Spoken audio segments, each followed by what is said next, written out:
episode of the joint program of uh, uh, Ganga Jamni Tehzeeb and Asha. Today, we would be discussing a very important and relevant topic, and that is Vrindavan, a dialogue Leela. Uh, we had thought that we would be holding a number of discussions on Vrindavan. The first, which we had visualized, would have been of Professor Irfan Habib, but unfortunately, we could not connect with him due to the ongoing pandemic. But I assure you that in the near future, we would be having Professor Irfan Habib to discuss the topic of Braj Bhumi. Braj is the territory in and around Mathura, containing the sites of Lord Krishna's youthful adventures. When the name Braj, to give to Braj its Sanskrit form, came into use as the name of the territory around Mathura, is very difficult to establish. It does not seem to have been used as a territorial name in either ancient Indian texts or inscriptions as well.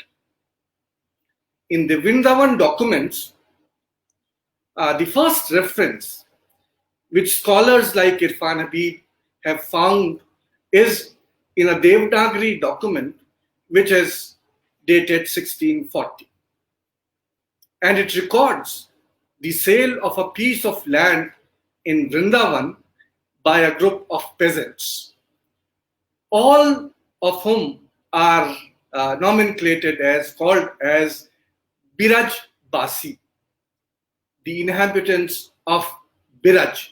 Possibly this term Biraj connotes the term what today we call as Braj.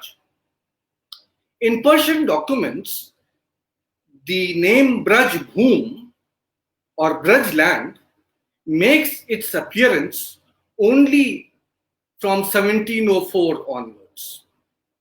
In 1704, there is a Parwana issued by Mukhtar Khan, the governor of Agra, which also furnishes a list of parganas or sub-districts which constituted the Braj Bhum.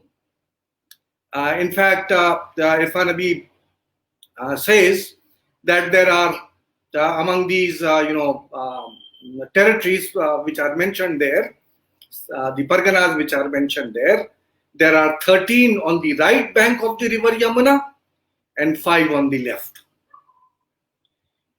Even for the dialect, this name is also fairly quite recent. Banarsi Das, who wrote Ardha Kathanak in 1641, in fact, he starts his account with the death of Akbar, and his account, basically his life account, deals with the period of Jahangir. He writes this account in the language Braj, but he designates the language of his writing as Desh Bhasha. And at certain places in his autobiography, he just mentions it as Bhasha.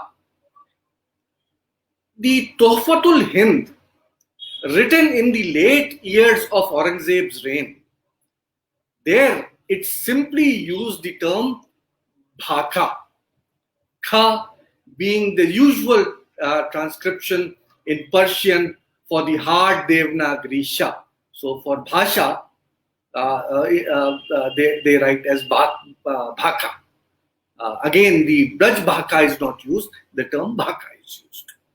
It is clear then that the Braj, as the name of the territory around Mathura, had a religious, not a linguistic connotation, being the area chiefly where pilgrimages were to be made to such places as were related in the tradition to episodes of Lord Krishna. Since traditions as well as names disappear, revive, or are reinvented, the late dates of the use of Braj in a territorial sense raises the question whether its rise in this sense was not a gift of Chaitanya and his followers. One recalls that the poetry about Krishna and Radha that Shri Chaitanya sect gave rise to in Bengal in the latter part of the 16th century and later was composed in a form of Bengali verse called Braj Buli, the Braj speech. In one of his papers on Braj Bhoom, published in 2009, Irfan Habib points out to an order, a parwana, issued by Mukhtar Khan, the governor of Agra, which noted particularly that the Roop and Haridas, they are the early disciples of Shri Chaitanya, who had established themselves at Vrindavan, which was then these documents say, all jungle and uninhabited, had enjoined their followers and successors to worship divinity, to travel within Braj Bhoom, and not to pursue mendicancy and residence anywhere outside Braj Bhoom. This also bears out the special position and practically exclusive sanctity that Braj Bhoom held for the Chaitanya Goswamis. In the documents, they are mentioned as Gosains, so that their pilgrimage circuits defined its limits, largely confining it to the 18 Parganas, all but 2 of which lay within the northern parts of Agra province that Mukhtar Khan's Parwana in fact mentions. Recently, a book, Braj Bhoom in Mughal Times, edited by Professor Irfan Habib and late Tarapad Mukherjee, has been published by Primus. It has come out just a few months back. Probably it was around March that this publication came. This work, like the earlier papers of both Irfan Habib and Tarapat Mukherjee, are based on a large number of Persian and Braj documents, many of which are actually land grants by various Mughal emperors given to the Mahants, Gosains, and temples of Vrindavan. A large number of these documents were supplied to Professor Irfan Habib by Dr. Tarapat Mukherjee. Initially, it appears that Dr. Tarapat Mukherjee was also held in collection of the documents by Sri Vats Goswami Ji and the trust which he heads. After receiving these documents, Tarapat Mukherjee started deciphering the Braj documents along with his colleague, Dr. Wright. Later on, he started a collaboration with Professor Irfan. I am told that most of the documents which Professor Mukherjee shared with Irfan Saab was brought to Irfan Habib Saab through Sri Vats Goswami Ji, who personally traveled to Aligarh to hand them over to Professor Habib. Today, we are lucky to have the revered Acharya, the Goswami Ji himself, with us. I welcome him and thank him to agree to be with us today to talk of the land of Krishna, the land which was made famous once again by Goswami Ji's spiritual ancestors, the saints related with the movement of Sri Chaitanya Mahaprabhu, who came all the way from Bengal and settled in the period of Mughal Empire in the region which is known as Braj. But before I call him to talk to us, let me introduce him to our viewers, especially the youngsters who are viewing this program today. Born on 27th October 1950 at Mathura, Sri Vats Goswami Ji hails from an eminent family of Vaishnava scholars and artists of the Braj region. He holds a master's degree in philosophy from BHU, where he also later taught philosophy and religion. He has also been a visiting professor at Heidelberg University in Germany and has been associated with various learned bodies, including the Indian Council of Philosophical Research, the IGNCA, and the Alliance for Religion and Conservation, which is based in UK. At present, he is the director of the Sri Chaitanya Prema Sansthan of Vrindavan, an institution of Vaishnava philosophy and culture. Sri Vats Goswami Ji has made a notable contribution to the study of traditional culture of the Braj region, which incorporates evolved forms of music and theatre in its modes of worship. Sri Goswami Ji is, as I said, director of the Prema Sansthan, the Vraj, which also runs the Vraj Research Project, which is sponsored by IGNCA. His major works through this medium includes At Play with Krishna, pilgrimage drama from Vrindavan, which was published in 1981. Then he also has Theatre and Religion on Krishna's Stage, performing in Vrindavan, which came out in 2009.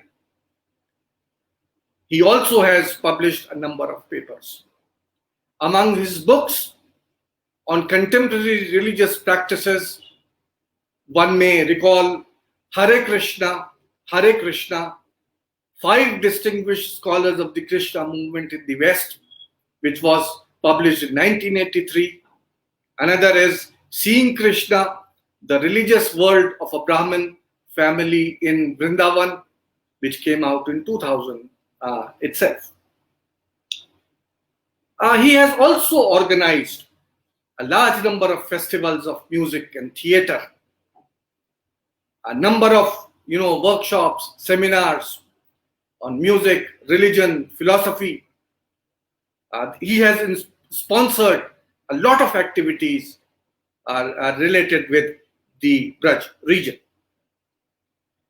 For his contribution in the field of Braj studies, Sri Vats Goswami Ji has been honored by several institutions.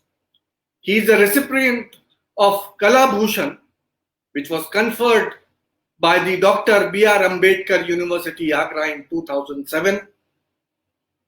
In 2011, he got Braj Vibhuti Samman. He was awarded Braj Kala. He was also, in fact, called to represent India by Pope Benedict XVI. He went to the Vatican in October 2011. He also received the Sangeet Natak Academy Award for his contributions to scholarship. There is much more about him which should be informed to you. But I will suggest that all of you, to get a full view of what Swamiji is, you should read a book by Professor John Stratton Holley, John Staton Holley, this very year in 2020, has written a book, Krishna's Playground, which has been published by the Oxford University Press.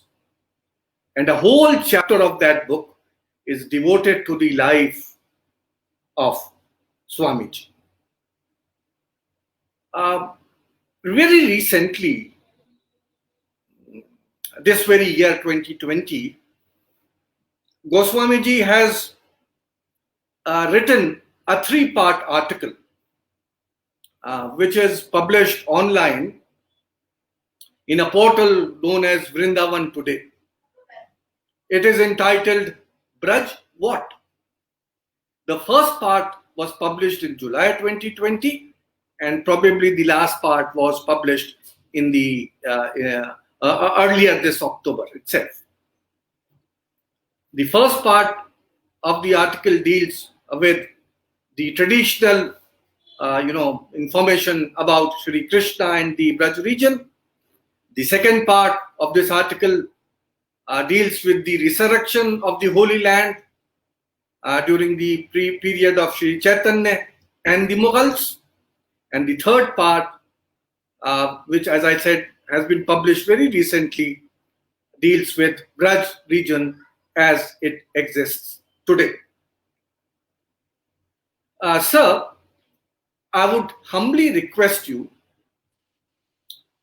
to throw some light on your interactions with Professor Irfan Habib. How and when you met him. Also, please, sir, before you start your main discussion, which is PowerPoint, if you could give your comments on the recently published book of Tarapat Mukherjee and Irfan Habib. And I would also love personally if you could also throw some light either before or during the course of your lecture on the very famous Govind Dev temple, which is there in Vrindavan. I must inform the viewers that I had the privilege of visiting Govind Dev temple around 2 or 3 decades back. Irfan Habib Saab had sent me to Vrindavan. He had sent me to Goswamiji. I was a research scholar at that time. I went there, and I'm really thankful to Goswamiji that he asked one of his disciples to take me to the temple, Govind Dev temple, Madan Mohan temple, and other sites which were there at Ayodhya and at Vrindavan. एक बात और बताता चलूं, फिर मैं स्वामी जी को दे दूंगा कि when we were leaving Swamiji and moving towards the temple, तो गोस्वामी जी ने मुझसे, उस वक्त भी मैं चश्मा लगाता था, तो गोस्वामी जी ने मुझसे बहुत एक लाइटली कहा कि चश्मा उतार के जेब में रख लीजिएगा. हम लोगों ने सुना और कहा ठीक है भाई, अब कह रहे हैं तो सुन लेते हैं. और शर्मा हुजूरी में के अब ये कह रहे हैं तो इनके कहने के बाद चश्मा उतारा और जेब में रख लिया बगैर कुछ ज्यादा सोचे समझे. और खैर गए, जाके गोविंद देव देखा. गोविंद देव वगैरह देखने के बाद फिर इतना महब हो गए थे, it's such a beautiful structure, कि बिल्कुल भूल ही गए कि चश्मा भी लगाना है. फोटोग्राफी करने लगे और बाद में देखने के बाद जब याद आया कि अरे भाई कुछ कम नजर आ रहा है, चश्मा नहीं है. भूल गए थे जब तक के गोस्वामी जी ने क्या कहा था, चश्मा लगा लिया. और चश्मा लगाए में मेरे ख्याल में 1 मिनट भी नहीं हुआ होगा कि ऐसा एहसास हुआ कि जैसे शाने पे किसी ने हाथ रखा है और हाथ रख के वो चश्मा उतार लिया. आई थॉट के कोई शरारत कर रहा है, लेकिन जब पलट के देखा तो एक लंगूर चश्मा लेके और मंदिर के ऊपर जाके बैठ गया था. उसको मूंगफली वगैरह दी तो उसने चश्मा नीचे फेंका था, जाहिर है वो टूट गया था. तो आई स्टिल रिमेम्बर कि जब बड़ों की बात नहीं मानी जाती है तो उसका क्या असर होता है. Swami ji, I am sorry, मैंने आपका काफी टाइम लिया, लेकिन सर आपकी जो मोहब्बतें हम लोगों के साथ रही हैं, जो काम आपने किया है, हम वाकई उसको सराहते हैं. और उम्मीद करते हैं कि आप इसी तरीके से काम करते रहेंगे। और सिर्फ वृंदावन नहीं, हमारा जो एक धरोहर है, हमारी जो एक हिस्ट्री है, हमारा जो एक समाज है, उसकी आप निगहबानी भी करेंगे और हमें आप लीड भी करेंगे। With these words, I leave the field to you. Swamiji, please start with your lecture. Thank you so much, Professor Rizvi. I'm really grateful for your extremely kind words. I don't deserve them, but you are so gracious. And I'm grateful also for Ganga Jamuni Heritage Society, if I'm calling it properly, and the Aligarh Society of History and Archaeology for hosting me this evening. And I'm able to talk to whoever is listening to me today, this evening. Let me give you an update on the monkey business in Vrindavan. There is a new normal now. Normalcy is also now is a ordinary normalcy and a new normalcy. In the new normal, your chashma will not be thrown back with moongfalis or bananas or anything. They have very specific requirement, the monkeys. If you give them a chilled fruity, a Tetra pack of fruity, and that should be cold. If it is not chilled, then the chashma will not come back. So that is the update on that. So next time when you are planning to come, I will give you a very, very strong warning again. So things have not changed, but the medium of barter has changed. और आज जो भी बात होगी वो बात एक लीला होगी एक्चुअली, क्योंकि उस लीला में अकेले लीला नहीं होती है, लीला के लिए कम से कम दो चाहिए होते हैं। तो आज की बात में कुछ तो फैक्ट्स होंगे, कुछ इंसाइट्स होंगी और कुछ गलतफहमियां होंगी और कुछ मेरी बेवकूफियां भी होंगी। तो दोनों की मिलके एक लीला होगी। तो जो फैक्ट्स होंगे, इंसाइट्स होंगे, वो professor Irfan Habib, Tarapada Mukhopadhyay, Monika horseman, Jack हॉली, आप लोगों की टीम ने जो काम किया है उससे थोड़ा बहुत जो सीखा है वो होगा। अपनी बात को आप मेरे मुंह से सुनेंगे तो आपको शायद अच्छा लगेगा, और जो गलतियां होंगी और गलतफहमियां होंगी उसका पूरा श्रेय मुझे जाएगा, पूरा श्रेय मुझे जाएगा। तो दोनों की लीला होगी। ये जो आज बातचीत हम करने जा रहे हैं, ये इस dialogue between at least two titans. One is Dr. Irfan Habib, another is Dr. Tarapad Mukhopadhyay. Dr. Tarapad Mukhopadhyay had been coming to Vrindavan for doing his own research. He was not a man of history at all. He excelled in literature, literary criticism, poetics, etc., etc. He was a man of language, and especially the Bengali language. He did his primary work on Krishna Kirtan, which is a 13th or 14th century classical text of Bengali, one of the earliest Bengali texts.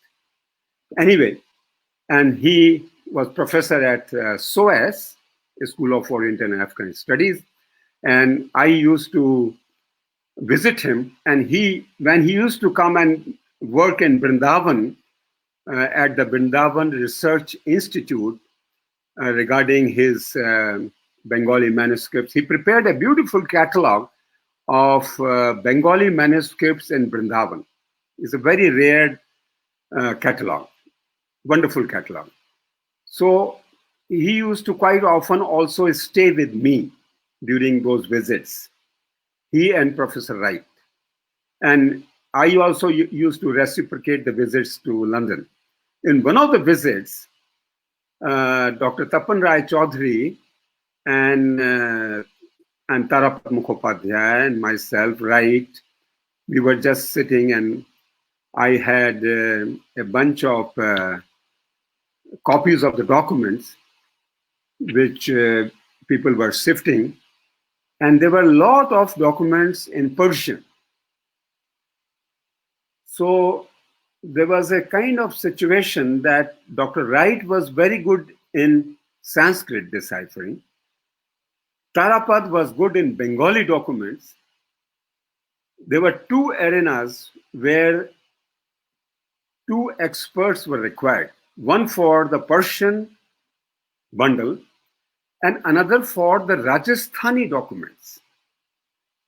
So there was a kind of brainstorming that Professor Monica Horstman from Heidelberg might be a good person because she has worked on that region, the Rajasthan region, and she has a good hold of the language. So Dr. Tarapat said that I will take the documents to Monica, and the Persian documents Tapan Rai Chaudhary suggested, there is no better experts on those documents than Dr. Irfan Habib. And next couple of days I was in London, and then I returned to Delhi.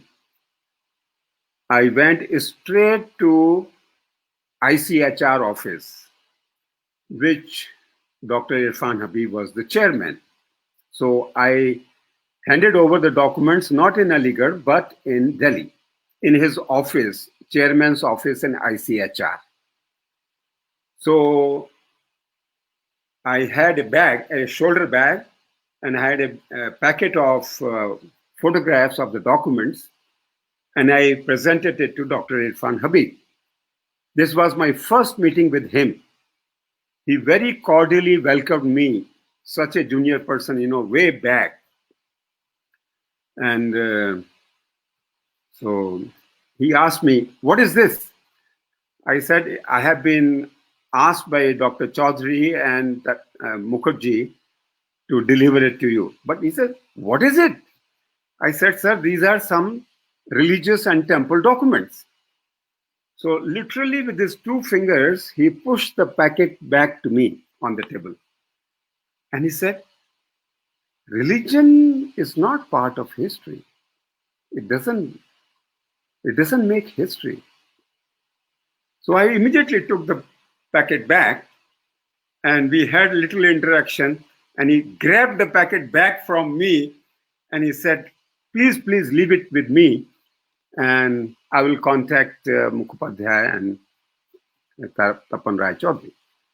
I said, "Thank you very much." So this meeting lasted 10 minutes hardly, and I came back to Vrindavan. Those were the days of the landline. Next evening, I received a call from Aligarh because Professor Habib has traveled from Delhi to Aligarh. And he said, "Since I have opened the box yesterday, I have not winked my eyes. I have not gone to sleep. I have not eaten. And there'll be new outlook on the history of the Mughal period. There'll be new outlook on the history of the religious communities. And thank you so much for landing me in this trouble." And we all know it was a historic moment when I think it was in Goa, the Indian History Congress. The presidential address, the title itself was sufficient for making people fall from their chair. Forget the content. The title probably was "The History of Gosains in the Reign of Akbar and Jahangir." People said, "Oh my God, Habib," and talking about the religious leadership and the biographies of the religious leaders and blah, blah, blah, blah, blah. And rest is all history, and you have already said. And the result of that dialogue between Mukhopadhyay and Habib is this wonderful jewel. Wonderful jewel. This looks like little volume. लेकिन मुझे बिहारी का एक दोहा याद आता है कि सतसैया को दोहरा जो नावक को तीर देखन में छोटो लगे घाव करे गंभीर. So this volume is going to correct lot of misunderstandings and going to fill lot of gaps in our understanding also. So this happened because of my work with Tarapad, and later on I collaborated with Dr. Kapila Vatsyan's IGNCA, and we developed this project called Braj Prakalpa. So Monica Horstman's volume, which is called In Favor of Govind Dev, is a monumental volume and very important document, is published under that document. And then there was a conference on Govind Dev where Dr. Habib was in attendance full 5 days. Full 5 days he attended the conference, and he visited the sites and guided all of us. It was an international meeting, and it has come out as a volume called Govind Dev Temple, a Dialogue in Stone. So, having said that, the Leela, as I said, what is coming to you on your platter this evening is a Leela. And Leela has the scope for both, for the facts and fictions. So I leave for Professor Rizvi and learned audiences to shift the fact from the fictions and see where I'm taking liberty. But in Leela, you can take liberty. So now, हम लोग बात करने जा रहे हैं ब्रज की. हम लोग ब्रज की बात करने जा रहे हैं. और ब्रज की बात यदि होती है तो वो लीला भूमि के रूप में समझ में आती है. ब्रज भूम माने लीला भूम. तो वो किसकी लीला? वो एक है, one and only one, Krishna. Krishna की लीला Bhoom. And a very interesting document in the Bhagavad Puran, where the gopis say that Krishna, Braj was always there. You are not the creator of Braj. The Braj was there. But the glory of Braj manifested when you came and played here. Jayati te dhikam te janmana adhikam brajam jayati. The glory of Braj manifested with your intervention in this. So when we are going to talk about that, there will be a past, present, and future, but mostly past. And why past? I want to read something from a seeker, Father Jacques Dupuis. I don't know how to pronounce it. Dupuis. People say you should pronounce as Dupuis. He says something very precious. वो कहते हैं, the personal identity of a human group is built upon a concrete historic past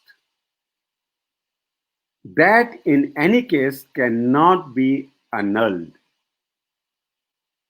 even if there were a will to do so. Purification of memory is not at all easy. Purification of memory is not at all easy. Peoples and religious communities cannot be asked to forget how much they have suffered even at the hand of Christianity, because he is a Christian father. So he is talking self-critically. If not in the extermination of their populations, often in any case to the point of destruction of their cultural and religious heritage. For them, forgetting would be tantamount to betrayal. But even while not forgetting, memory can be healed. And this is where I subscribe to him. I agree with him. This very open analysis, very frank statement. It can be said for the prosecuted or for the suffering community, forgetting will be tantamount to betrayal, but even while not forgetting, memory can be healed and purified through a shared determination to begin new constructive mutual relations of dialogue and collaboration of encounter. And with that foundation, I go further. Now I will need the help of the Mother Goddess hiding somewhere, Siddhi.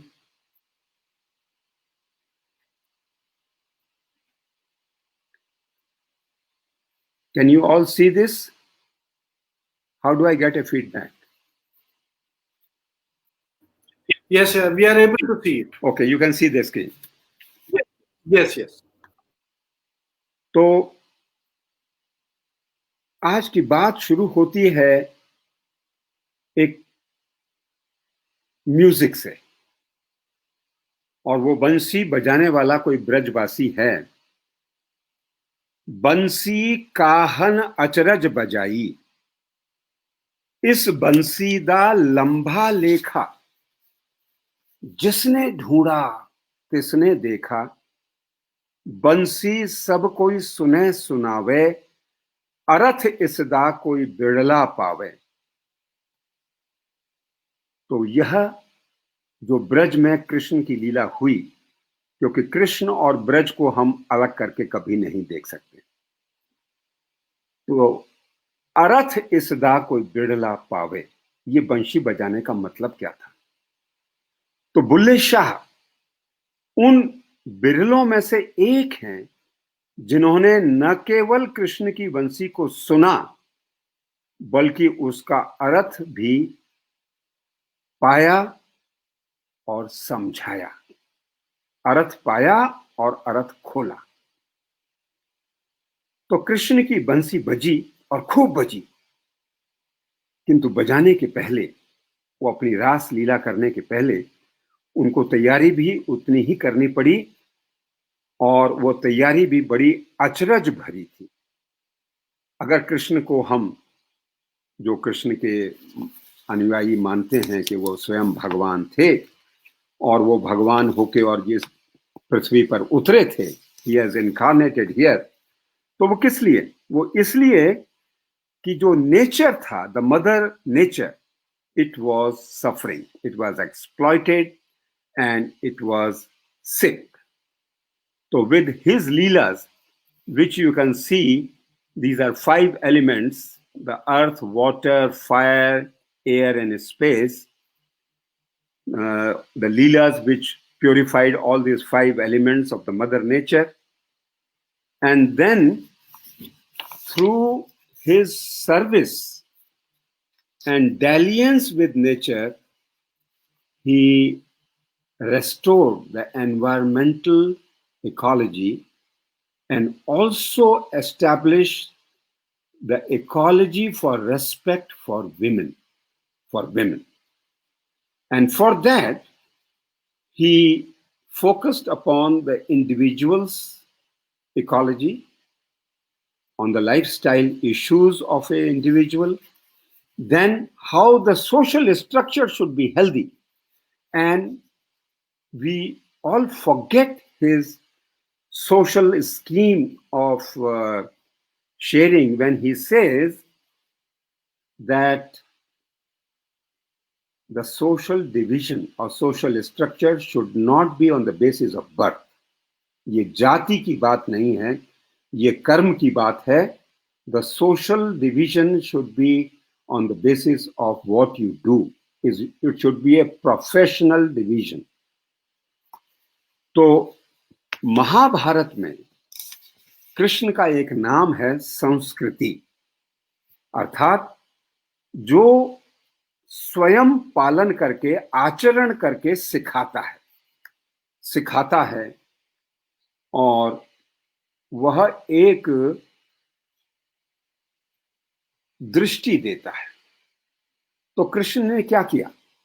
Krishna ने संवाद किया, dialogue किया, गोष्ठी की कि कैसे हम पूरे वातावरण को, पूरी सृष्टि को हम कैसे ठीक कर सकते हैं और उसके लिए हमें क्या करना चाहिए। तो उनके लिए जो सबसे महत्वपूर्ण फाउंडेशनल गाइडिंग प्रिंसिपल था वो अमेजिंग था। जब कृष्ण अपने सखाओं से कहते हैं कि ज्ञानम परम गुह्यम में यत विज्ञान समन्वितम, उसी विजडम को एक्सेप्ट करना जो साइंटिफिक हो। तो उनके सखा उनसे पूछते हैं साइंटिफिक से मतलब क्या है आपका? बोले साइंटिफिक वो वस्तु है जिसके those knowledge systems whose conclusions are universally applicable and empirically verifiable. And I don't think Newton or Einstein will differ from Krishna's definition of science. Anyway, the scene changes to the 16th century. From the Hindu point of view, if the Krishna was 5,000 years back, now we are 500 years back. So, what is it here? What is we are seeing? We are seeing Sri Chaitanya Mahaprabhu, who because of cultural and religious persecution had give up his own place of birth in Bengal, Mayapur or Odisha, Navadvip, and he took shelter in the Hindu kingdom of Odisha. In 1515, this non-resident Bengali in Odisha, he came in search of Vrindavan in 1515. And that's 1515, I need not just explain anything about that, is a very volatile time, and especially in the region between Delhi and Agra. There are so many forces which are fighting for supremacy. There are so many forces which are trying to establish. Probably the Lodhis have not established yet, 1515. And in that turmoil, when he visited Mathura, he almost lost his life twice. He was captured by the invading armies, but miraculously he was saved. It is recorded in his biographies. So then he was looking for Vrindavan, and Vrindavan was not there. There was no geographical collateral or revenue entity called Vrindavan in 1515. Is a historically documented fact. So what he did in the north of Mathura, the present Mathura, north of that, he found an arid piece of land, jungle, totally uninhabited, and it was a hunting ground for the armies, marching armies between Delhi and Agra, for hunting the wild boars. Shikar Gatha. Chaitanya put his finger on this arid piece of land infested with wild boars. If you ask me, if I want to rethink the moment of Chaitanya's decision, I will say he was a crazy man. He must be lunatic to do that. But he had his own logic. He had his own view. He understood with his experience in Bengal and his life and death experience in the Mathura region, where he stayed for almost 10 months, that the other cannot be wished away. The power, and specifically the Muslim political and military power, cannot be wished away. So there are two ways of handling it. या तो इनसे विवाद करो, handle it diabolically, or The second alternative is handle it dialogically. विवाद ना करके संवाद करो, क्योंकि विवाद करेंगे तो सब और नाश होगा, विनाश होगा, डिस्ट्रक्शंस होंगे। संवाद होगा तो नई रचना होगी। तो संवाद की एक समस्या थी कि संवाद, there should be a dialogue on equal level, playing levels. But if you see from the Hindu cultural point of view, the power was decaying. The political power and the military might was in the hands of others. So, how to have the dialogue? Chaitanya had a vision, or probably had a plan, कि अगर हम एक power centre Hindu masses के लिए हम खड़ा करें तो शायद बातचीत करने में सहायता होगी। और उसके लिए चैतन्य ने कि यदि हम वृंदावन को रिजरेक्ट करें, वृंदावन के साथ ही कृष्ण कल्चर को रिजरेक्ट करें और जो हिंदू कल्चर है उसको रिजरेक्ट करें और उसको एम्पावर करें, तो शायद बात बनेगी। और उसके लिए वह 6 साल तक पूरे हिंदुस्तान में घूमे कि who are the members of my team for resurrection, Braj and Krishna. And we all know through historical these things that he collected a team of 6 Goswamis, and in these 6 Goswamis, 3 came from Muslim background. Rupa Goswami, Sanatan Goswami and Jeev Goswami came through the Muslim background, through a Muslim court of Hussain Shah of Bengal. And 2 of the Goswamis came from South India, who were the royal priests of the Chol and Pandya kingdoms. And 1 was the royal priest of the Amir Rajputs, Raghunath Bhatt. And the 6th one was an untouchable, a Shudra, if you like to call it, but he was a filthy rich landlord. So he collected this very bizarre team of 6 Goswamis and asked them to recreate Vrindavan from nothing. So what was the plan and how was it executed? We all know that in the decade of 1570s, the royal desire, and especially of the Emperor Akbar, was to have a free trade route for export, because the northern route used to be clogged in a snow period and it was not usable.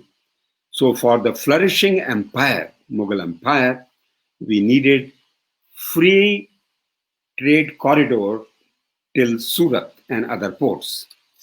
And we all know that how Bhagwan Das and his son Man Singh of Amer were entrusted with the job of creating this free trade corridor for the royal caravans. Entrusted with the job, Man Singh raises the column for the expedition against specifically Rana Pratap and others. But what happens? He, for raising the columns, he doesn't go to Amer, he doesn't go to Delhi, he doesn't go to Agra. He comes to Vrindavan, where hardly 10 people are staying, living. And out of those 10 people, one of his guru, Raghunath Bhatt. So the biographer and journalist for Man Singh was Murari Das Khatri, who has written Mancharit. He said that this was a very interesting dialogue between the Chela and the Guru. The Man Singh, the Chela, and the Guru, the Raghunath Bhatta. He said कि कुछ लेन then कर लें, हम आप कुछ लेन then कर लें। बोले क्या चाहते हो? बोले मैं राणा प्रताप के ऊपर जीत चाहता हूं। मुझे ब्लेसिंग दीजिए कि मैं उसको जीत जाऊं। बोले ठीक है, लेकिन मैं बिना किसी कीमत को चुकाए ब्लेसिंग नहीं ले रहा आपसे, मैं आपको प्राइज दूंगा। और अपनी इंटेंशंस को दिखाने के लिए उन्होंने कहा कि मैं अगर राणा प्रताप से लड़ाई में जीत गया तो मैं भगवान कृष्ण का इतना बड़ा मंदिर बनाऊंगा जो दुनिया में कहीं नहीं होगा, नहीं होगा। और अपने इंटेंशंस दिखाने के लिए सकरान अक्रांश चक्रे, उन्होंने जितने टैक्स थे मथुरा वृंदावन रीजन के वो सब माफ करवा दिए रॉयल परमिशन लेके। और हम जानते हैं कि 1576 में when he became successful in his expedition, he did not report directly to the Mughal emperor. He did not report to his own kingdom. He did not report to anywhere. He came running straight to Vrindavan with his victory and offered respects to his guru. And with the victory of Haldi Ghati, the foundation of Govind Dev Temple, the largest Hindu temple built under one roof, was laid. This is a bizarre moment of history, but history is history. So we all know that this Govind Dev Temple, that Mansingh was a Kachwaha, and what you see, this turtle is nothing but a classical site for the Govind Dev Temple in the form of a turtle, which is taken as an ideal architectural site. And then you can see the floor plan of the temple. So it took 15 years, 15 साल लगे, और मंदिर पूरा हुआ 1590 में, 1590, और 13 लाख रुपए खर्च हुए।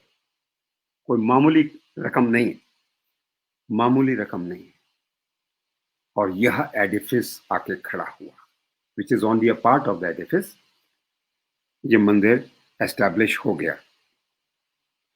किंतु वृंदावन, यद्यपि वृंदावन था, Vrindavan was in memory, Vrindavan was in poetry, Vrindavan was in paintings, Vrindavan was in dance and drama, but there was no physical geographical collateral of Vrindavan yet.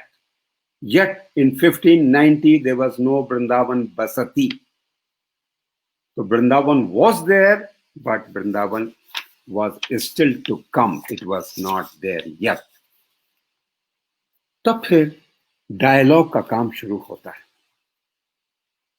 और जब ये गोस्वामी लोग राजपूतों की सहायता से और इंपीरियल कोर्ट से बातचीत करना शुरू करते हैं, under the master plan of Chaitanya, who has passed away from this world in 1533.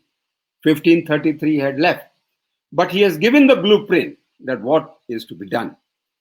तो 1568 में, 1568, 200 bighas are given to these Goswamis with full rights. 1576, total tax freedom.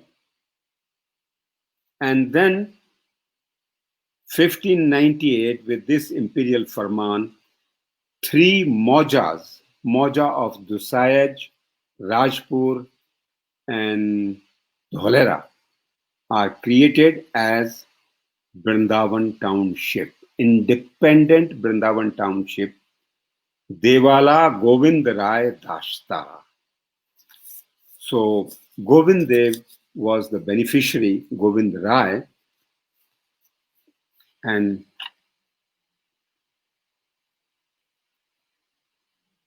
Vrindavan and Govind Dev became the fruitful results of this wonderful dialogue.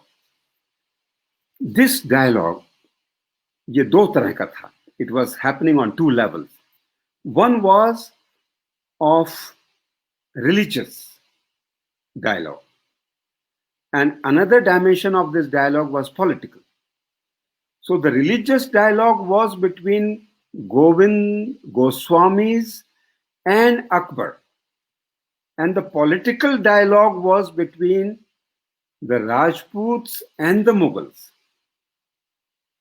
So what you see here is the dedicational inscription of Govind Dev, inscribed in 1590, where the surviving head of the Goswami community is saying, Shriman Arkabaro Mahan.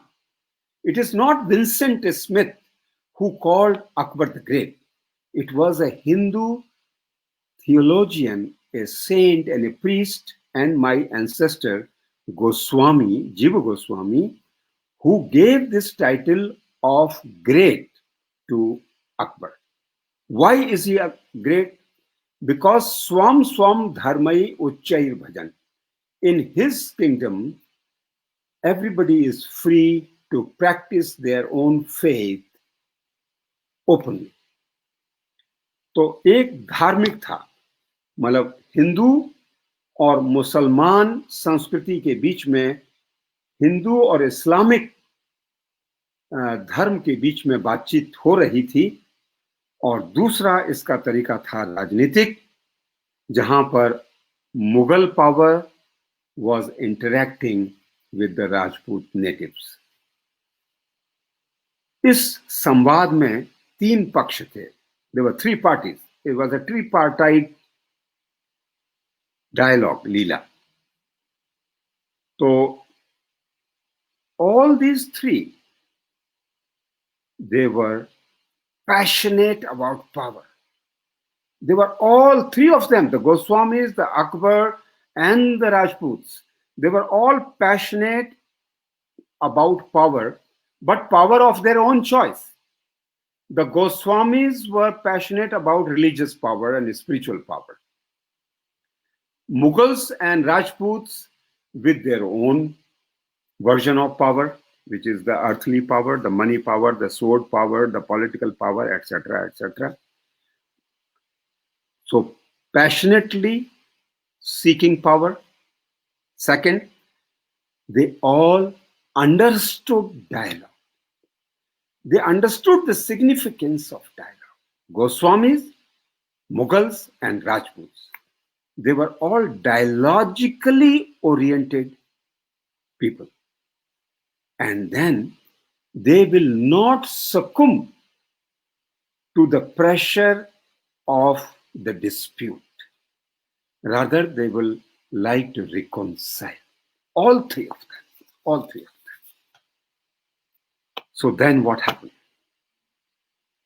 Irfan Habib and Tarapat Mukhopadhyay had concluded somewhere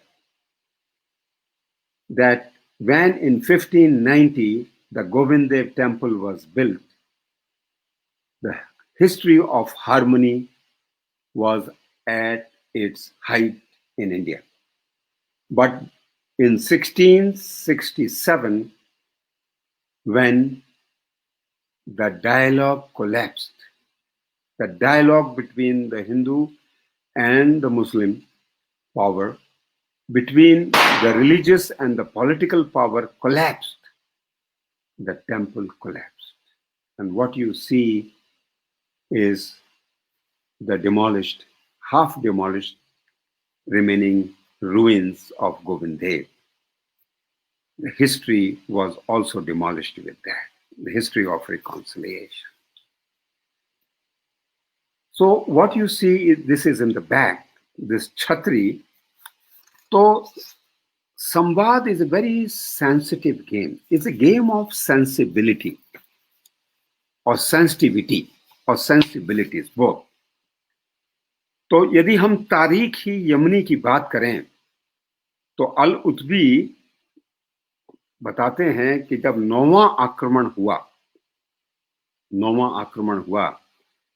10 में या 1011 में Mahmood of Ghazni का, तो वो मथुरा है, और मथुरा आके वो कृष्ण के जन्म के मंदिर में के सामने खड़े हुए, और तारीख यमनी में ये डॉक्यूमेंट किया है। एम्परर कहते हैं कि given all the wealth, all the artisans, all the time in the world, nobody can create such a beautiful edifice. वो अप्रिशिएट करते हैं, उसकी ग्रैंडनेस को, उसकी ब्यूटी को अप्रिशिएट करते हैं, किंतु उनकी सेंसिबिलिटी इम्प्रिजन्ड है अपने फेथ ट्रेडिशन के भीतर, और वहां पर ये बुत परस्ती को वो स्वीकार नहीं कर सकते. So the next sentence in the statement is, raise this beautiful edifice to ground, and it took 39 days to raise it to ground.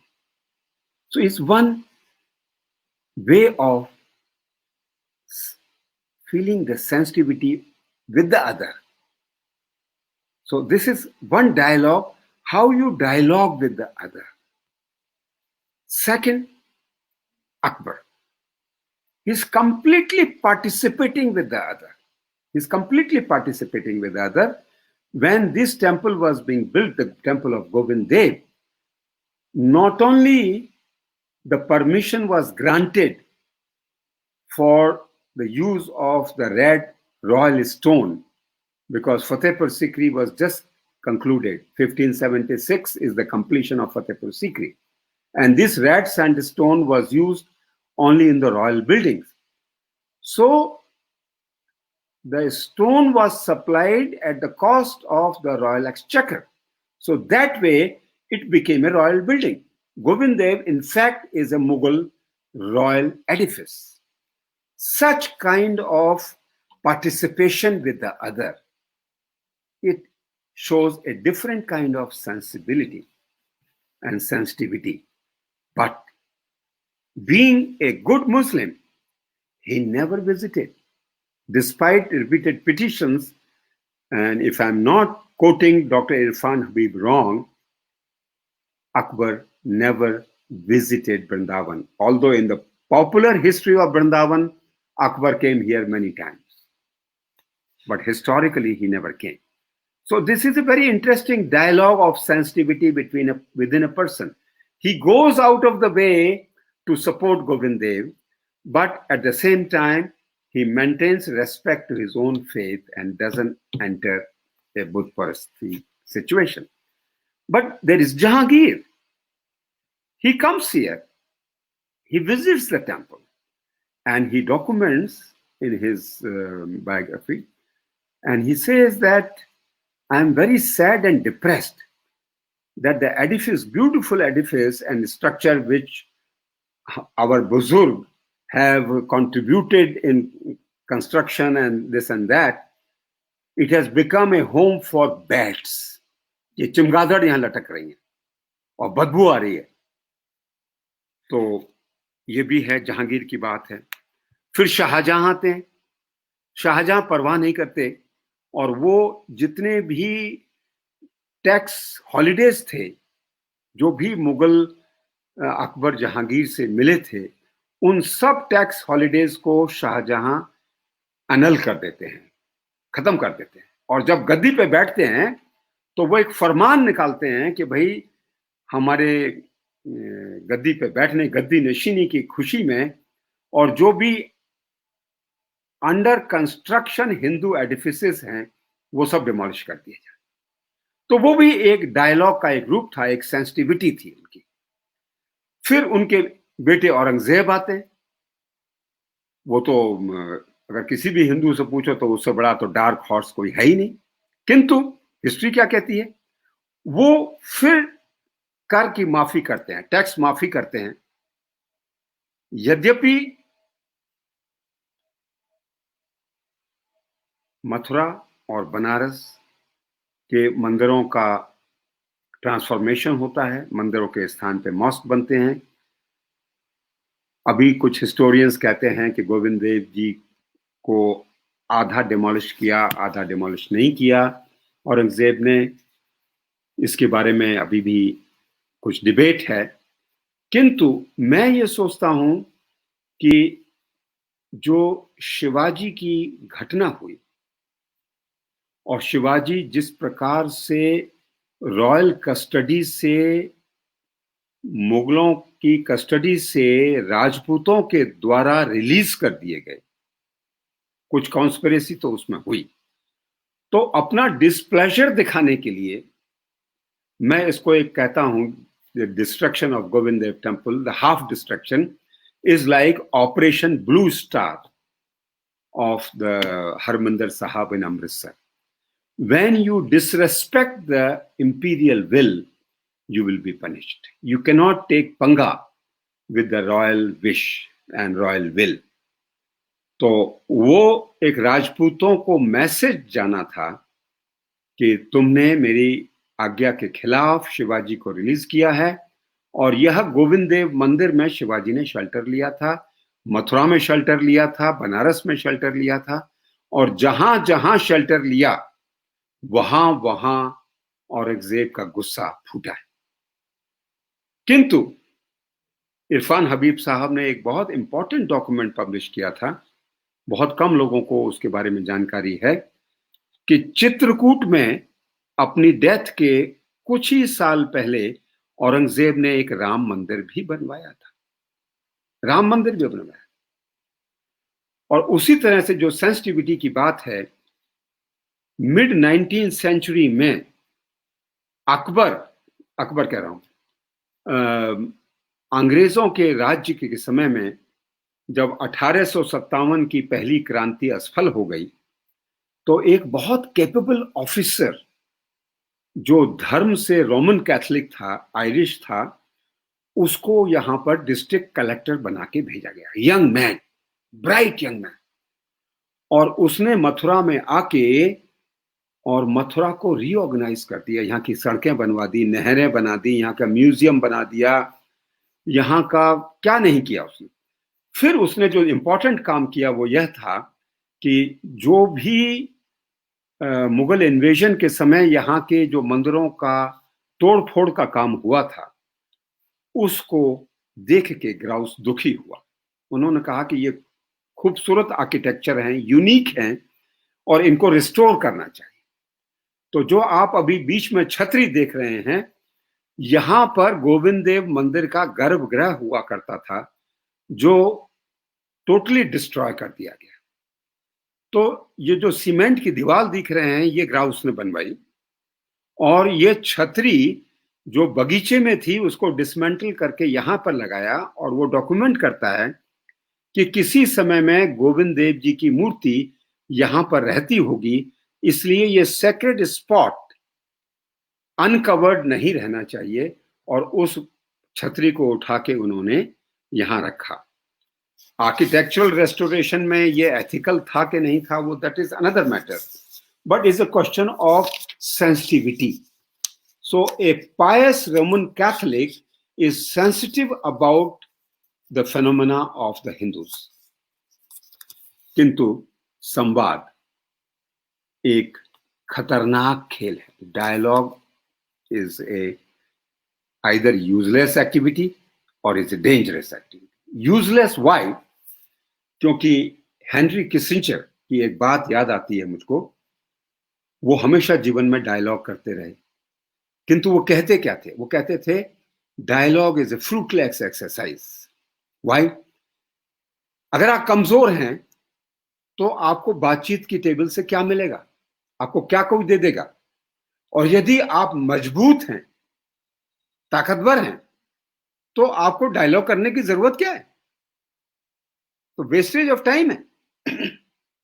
किंतु हिस्ट्री तो हिस्ट्री है। उसी किसिंजर को रशिया से डायलॉग करना पड़ा, और डायलॉग होते ही बर्लिन वॉल टूट गई। खैर, तो डायलॉग एक खतरनाक चीज है। क्यों? क्योंकि डायलॉग में अपना जो बैगेज है वो छोड़ना पड़ता है कुछ ना कुछ, और एक नई आइडेंटिटी इवॉल्व होने की संभावना है। There is a possibility of a new identity growing out of it. And beautifully penned by our friend Bulle Shah again, when he says, बुल्ला की जाना मैं कौन, ना मैं अरबी ना लाहौरी नामे हिंदी शहर नगोरी, ना हिंदू ना तुरक पशौरी, नामे भेद मजहबदा जाना, नामे अपना नाम धराया, की जाना मी कौन। तो इसमें होता क्या है? होता यह है कि गोविंद देव जैसा एडिफिस, और वह अगर हिंदू तरीके से बनेगा तो उसमें इतने अलंकरण होंगे, इतनी मूर्तियां बनेंगी, इतने डेकोरेशंस होंगे, एम्बेलिशमेंट्स होंगे, किंतु गोविंद देव मंदिर में ये गणेश की छोटी छोटी जो रिचुअलिस्टिक रिक्वायरमेंट है, और ये भी मुश्किल से 10 इंच बाई 10 इंच की होंगी, इतने बड़े विशाल मंदिर में, which probably was 100 metre long and 90 metre high, वहां पर ये केवल 10 बाई 10 इंच की गणेश ही दरवाजों पे बने हैं। This is the only embellishment on the outside. Why? Because the Goswamis were sensitive to the sensibilities of Islam. So they gave up their baggage. They gave up their important embellishments of the temple because they knew that Shriman Arkavaro Mahan Tasmai Sadaiva Ashishaha, we are blessing him because he is the power that be. The Rajputs are helping, but in fact it is Akbar. So they are respectful to the Islamic sensibility. So they have shed the temple outside of any मूर्ति. कोई sculpture नहीं है, कोई sculpture नहीं. तो यह जो एक नई आइडेंटिटी डायलॉग से बनती है, वह यह गोविंद देव दिखा रहा है. किंतु होता क्या है कि what you reject in dialogue, you reject the dead wood, you reject the orthodoxies, sometimes you reject the misconceptions. तो वो क्या है कि जो हटाया गया है, जो तिरस्कृत है, जो रिजेक्टेड है, वो बदला लेता है. वो बदला कैसे लेता है कि Govind Dev is the one and the only example of this dialogical identity. It was rejected and it was never repeated.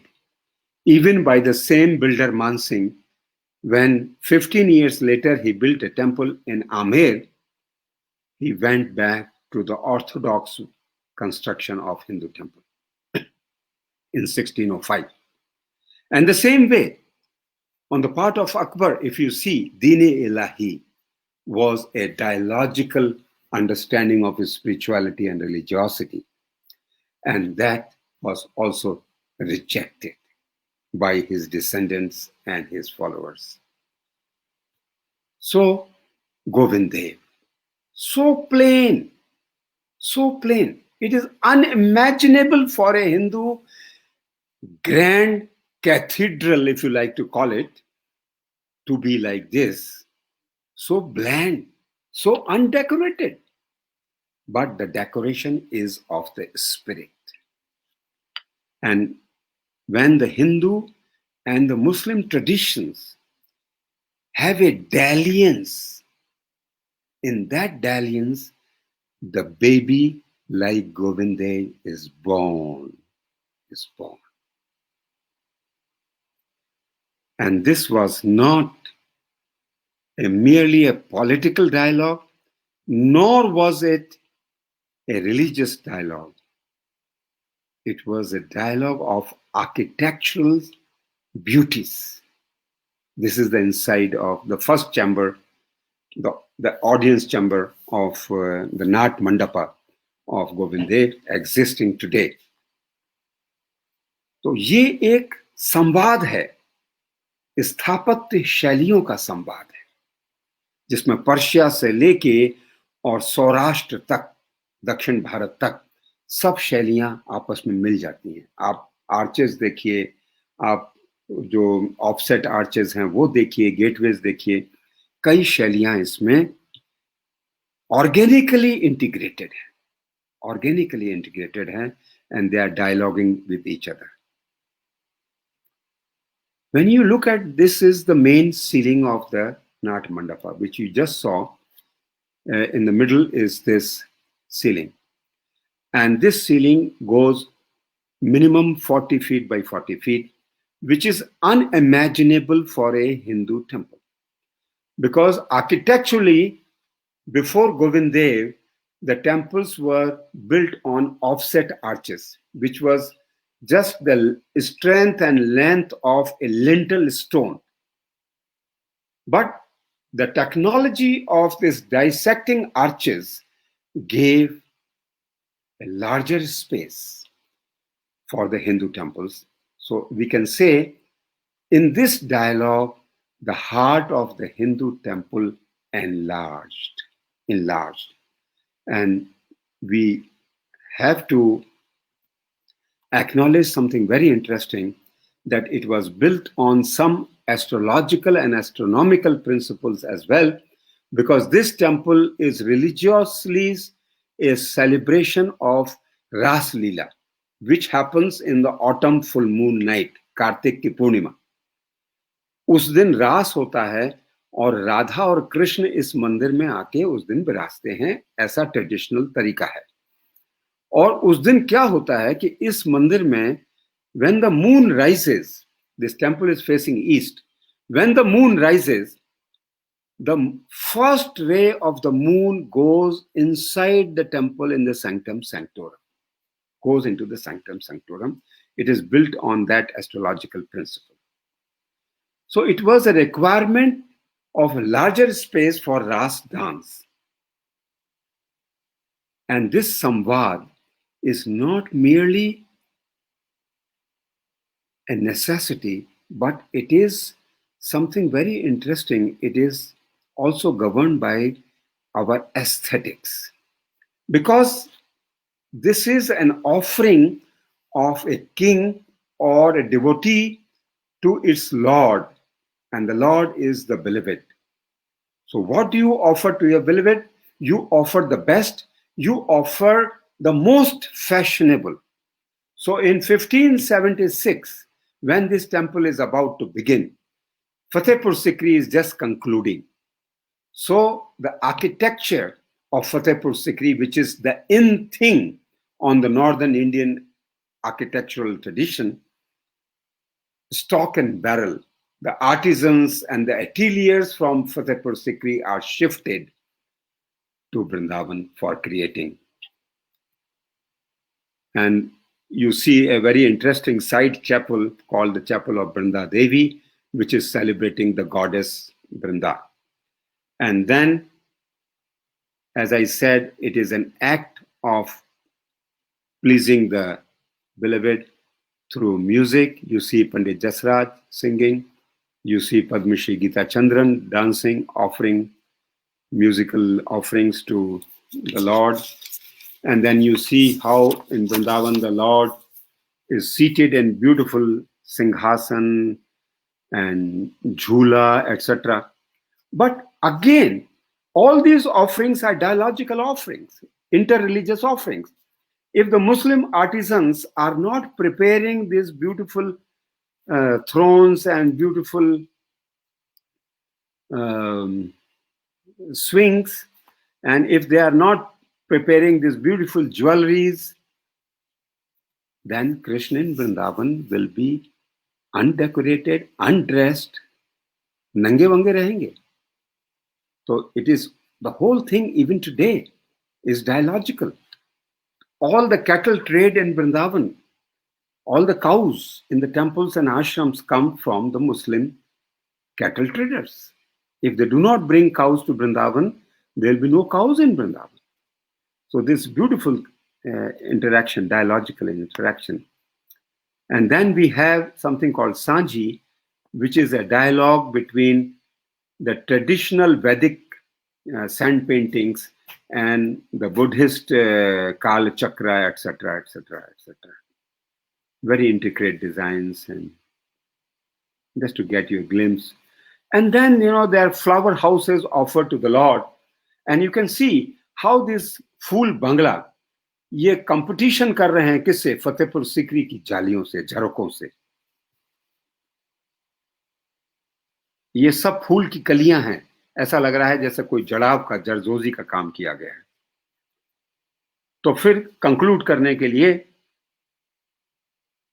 Dialogue में जब राजनीतिक संघर्ष से हम ऊपर उठ के सोचें तो सहयोग और कॉपरेशन की बात बनती है।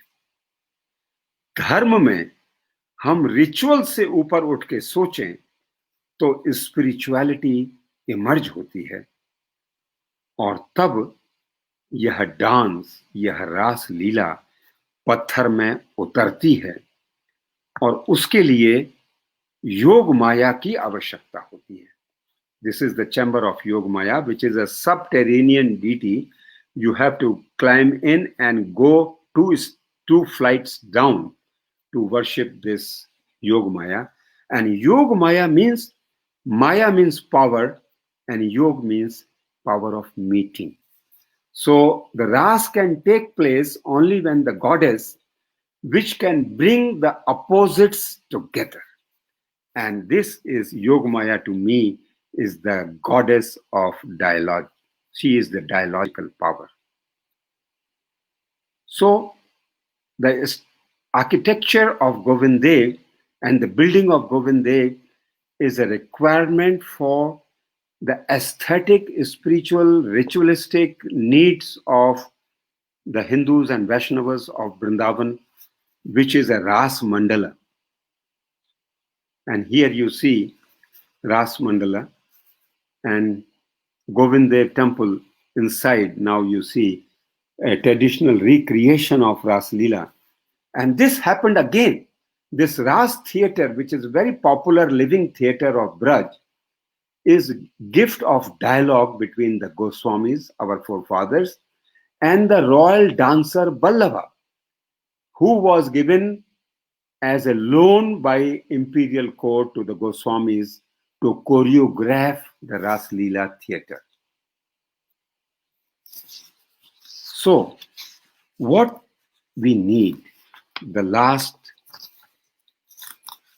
point which I want to focus upon, is that we need a logic for dialogue. Indian mind and the human mind is obsessed with logic, and it is a either or logic. या तो अद्वैत है, no difference, I am the only one, or there is acceptance of the difference. But in both the cases, the dialogue is not possible. If there is a complete non-difference, then with whom do you dialogue? You just remove the other as illusion, Maya. तो दूसरा चाहिए, honest dialogue के लिए दूसरा चाहिए. You need the other. But it should not be so isolated. They should be also related. They should be standing on the common ground. So ये द्वैत और अद्वैत का जो चक्कर है, उसको चैतन्य महाप्रभु ने कहा कि भेद भी नहीं है और प्योर अभेद माने नॉन डिफरेंस भी नहीं है. The reality is exhausted in difference and non-difference together. And aesthetically, as we say, when a woman and a man meet in love, they are two. They are not one. But in their meeting, they transcend their duality and melt into each other, and they lose their duality into that non-duality of love. So Bulle Shah says, ऐसा जागिया ज्ञान पलीता, ना हम हिंदू ना तुर्क जरूरी, ना हम हिंदू ना तुर्क जरूरी, ना इशक दी है मंजूरी, आशक ने हरि जीता, आशक ने हरि जीता. Who are victorious in this world? The lovers, the lovers. So in this dalliance of dialogue, in this Maharas of dialogue, Samvad, all the rasas, whether it is economic, whether it is political, whether it is religious, they all dance together in the great dance of dialogue. They all dance together and they have to dance together. And this dialogue is an eternal play. It is a Nitya Leela. Vrindavan is a Nitya Dham. और वृंदावन की संवाद लीला भी नित्य लीला है. यदि संवाद नहीं है तो संबंध टूटेगा. संबंध टूटेगा तो तलाक होगा. तलाक होगा तो विध्वंस होगा. तो हमारी ब्रजभूमि की ही नहीं, भारतवासियों की नहीं, मानवता की नियति है. Our predicament is dialogue, not divorce. And Vrindavan is a theater of dialogue. And Govind Dev is the fruit, is the dancer, and the result of that dance on that theater of dialogue. Murali baaj uthi anaghata, मैनू भूल गया सब बातां, मैनू भूल गया सब बातां. Thank you very much. Thank you. I think a remarkable lecture. Thanks a lot for delivering such a scintillating lecture, I should say. Swami ji, एक आध चीजें हम लोग आपसे लेके जाएंगे. आपने जैसे अभी एंड में कहा, जो भुल्ले शाह को आप कोट कर रहे थे, जी, Who is notorious? Lovers, lovers and lovers. या ये एक ऐसी हकीकत है जो कभी बदल नहीं सकती. जी. A dialogue is something which we should continue, and without dialogue, neither the country nor our society is going to survive. Right. That's an important message which you have given us today. I hope more and more people listen to what you talked about. Vivad nahi samvad ji. actually should be the slogan in our country. Rise above rituals should be our practice. आज हमने, चाहे वो Hinduism हो चाहे इस्लाम हो, हम सब जो उसका जो रेज़ा दिएत्र है, जो उसका मैसेज है, उसको भूल के और सिर्फ रिचुअल्स पे लगे हैं. और आज जितना भी विवाद है वो शायद क्योंकि हमने मजहब को भुला के और रिचुअल को पकड़ रखा है. That's a great message which you have given. There are a number of things which you told us today. I mean, I think it is remarkable to know. I mean, I had forgotten about it, although as you rightly pointed out that it was something which was also mentioned by Irfan Habib, that the title to Akbar as Akbar the Great was not given by the Britishers, by Smith, but हम में से एक ही ने एक दिया था. और हम लोग की वो आदत है कि हर चीज को हम कॉलोनियल उससे अंग्रेजों से लेना पसंद करते हैं, अपनी चीज को भूल जाते हैं. शुक्रिया उसे याद दिलाने के लिए सर. एक्चुअली जो जिस टाइप से आपने गोविंद देव के बारे में बताया, that it's just the lifting of the Mughal architecture from Fatehpur Sikri down to Vrindavan. I would totally agree with you कि जो वहाँ के ऊपर जिस अंदाज में इस मंदिर को बनाया गया है, वो हमारी एक गंगा जमनी तहजीब जिसे हम कह सकते हैं, उसकी अक्कासी ये करता है. One thing which I would like to inquire from you, you told us that Akbar never visited Vrindavan. सब कुछ दिया उन्होंने, आए नहीं. जहांगीर विजिटेड, और शाहजहां के बारे में जो आपने कहा कि it was he who resumed all the concessions which had been given. Sorry, आपकी आवाज बंद है शायद. I can't hear you. Yeah. Aurangzeb resumed. Shahjahan discontinue, हाँ, वो शाहजहां ने डिसकंटिन्यू किया। उसी सिलसिले में मैं आपसे पूछ रहा हूँ कि एक आर्टिकल जो आप ही लोगों के जो डॉक्यूमेंट्स आपने प्रोवाइड किए थे, जिसपे इरफान हबीब साहब ने एक इंडियन हिस्ट्री कांग्रेस में पेपर भी पढ़ा था। I am forgetting the year in which he had presented a paper on Vrindavan documents and Shahjahan, but I remember this passage in that document where Shahjahan said कि जो पैसा इसमें दिया जा रहा है इस मंदिरों को घंटा बजवाने के लिए, ये एक्चुअली जो घंटा बजाया जा रहा है ये परस्तिश इलाही है, ये खुदा की परस्तिश है जिसके लिए ये पैसा दिया जा रहा है। तो ये एक कॉन्ट्रडिक्शन मुझे, क्योंकि अब तक मैं समझता था कि शायद सिर्फ औरंगजेब ने उसको वो किया, लेकिन आपसे ये मुझे एकदम से हुआ, क्योंकि मैं जब भी क्लास में भी पढ़ाता था तो I would say about Shahjahan कि उसके डॉक्यूमेंट में ये दिया हुआ है कि ये जो मंदिर में जो पूजा हो रही है ये परस्तिश इलाही है, divine worship which is taking place with in the temple. But thank you for reminding us that apart from those hyperbolic terms, he had also stopped the grants which should be highlighted. You are quite right that dialogue is both dangerous as well as fruitless.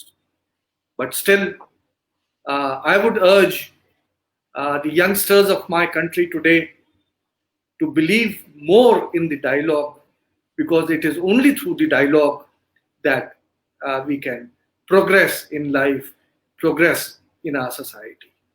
Right.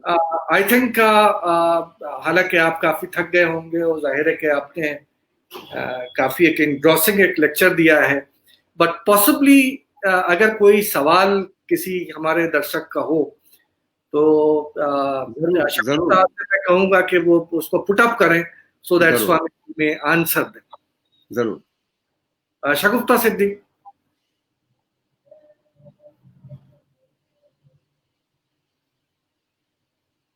Shagufta, the questions?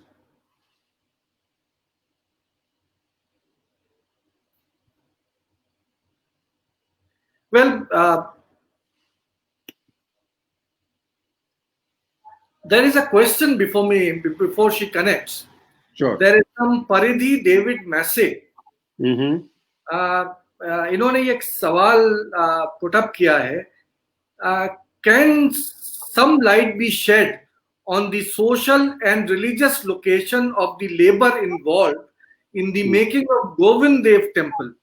An inscription in Govind Dev reminds us of the social location of chief architect and even the mason involved. Yeah. जो उन्होंने कहा है वो ठीक है, और गोविंद मंदिर की बाहर की दीवार पर, वृंदा देवी के मंदिर की दीवार पर, उसमें कल्याण राय के बारे में लिखा है, और जो संस्कृत का इंस्क्रिप्शन है उसमें भी ये वर्क सुपरवाइजर कौन था, और लेकिन वो अधिकांशतः कल्याण दास का नाम आता है, और वो है तो वो रॉयल फैमिली से ही जुड़े हुए हैं, मतलब राजपूत फैमिली के ही हैं वो, जो वर्क सुपरवाइजर वगैरह हैं, और ज्यादा अधिक नाम आम दिए गए नहीं हैं। फरमानों में और कहीं मिले या कोई डॉक्यूमेंट्स में मिले वो बात दूसरी है। और परिधि भी काफी रिसर्च कर रही हैं वृंदावन के ऊपर, तो उनको कुछ और जानकारी मिली हो तो वो शेयर करें।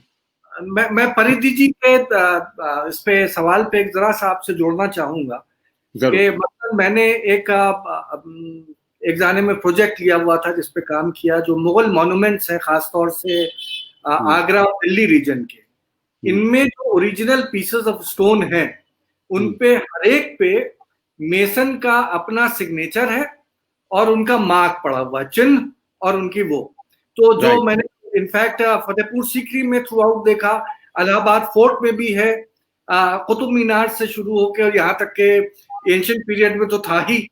तो क्या जो वृंदावन की टेम्पल्स हैं खासतौर से जैसे आपने गोविंद देव के बारे में बताया कि फौरन फतेहपुर सीकरी के बाद यहाँ कंस्ट्रक्शन हुआ, तो क्या इनके पत्थरों पे मेसन्स ने कोई अपना चिन्ह, कोई अपना प्रमाण, कोई चीज छोड़ी?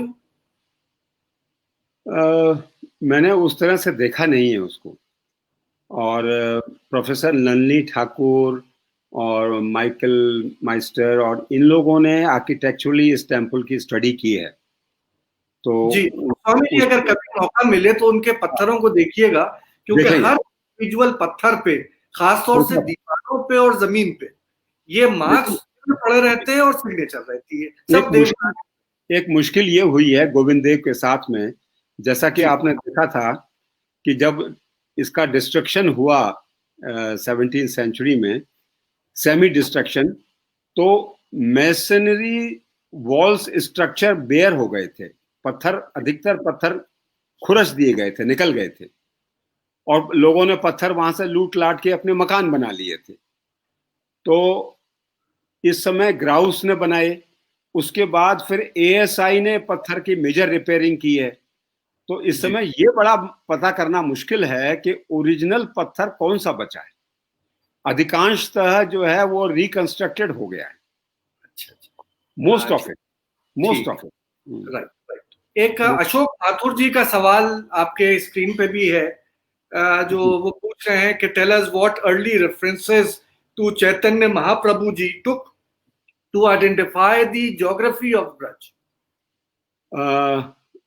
उनके लिए दो तीन चीजें थी, खास तौर से भागवत पुराण।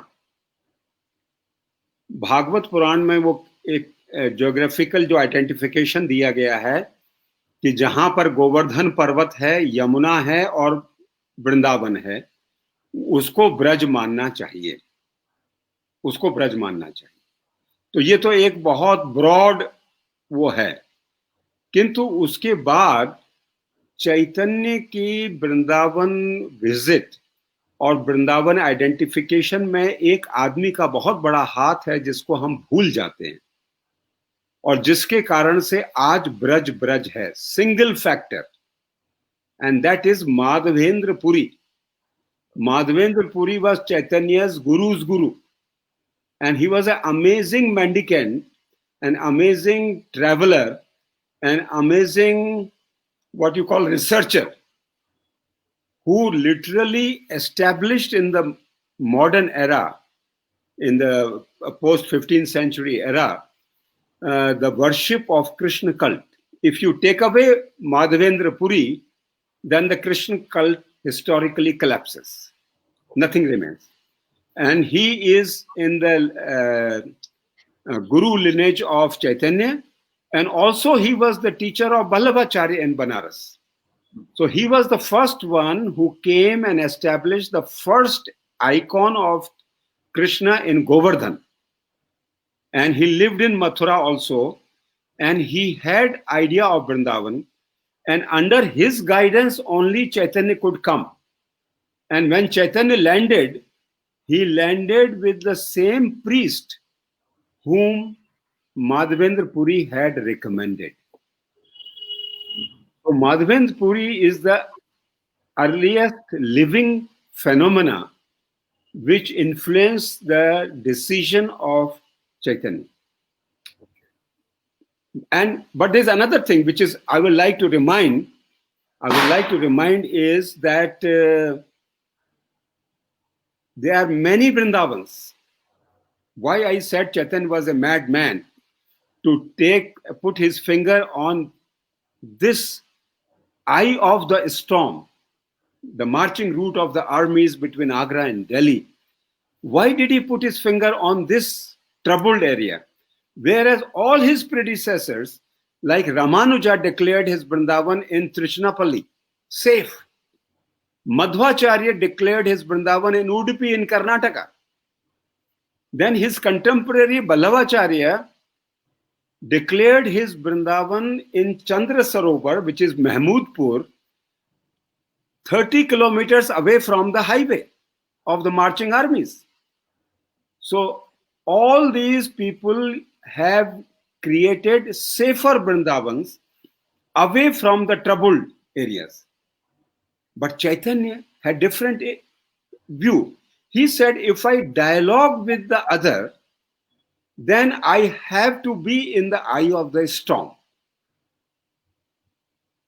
So it is a unique thinking on the part of Chaitanya Mahaprabhu that all his predecessors are establishing Vrindavans outside this Vrindavan. And that's why the major Krishna cult today is Vallabh sect, the Srinath Dwarawala. They do not recognize this present Vrindavan as de jure Vrindavan even today. They accept only Chandra Sarovar as their Vrindavan. But Chaitanya's madness had some vision in it. And he said that, let this be Vrindavan. Let this be Vrindavan. परिधि जी ने एक और सवाल पूछा है about the Shikhar. Do we have any textual reference to what type of shikhar we have? Of course, I can show the shikhar if Siddhi can show the slides. I can show this. Just a minute.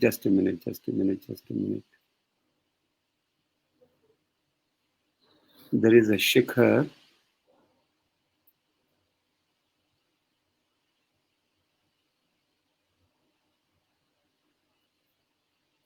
I think in the black and white one, in this third slide.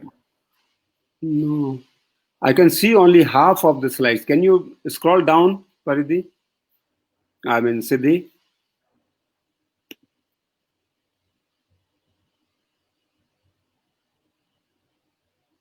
Can you show the slide of a fresco? Srivastji, I think it's number 11. So how do I do that? I can press it on the...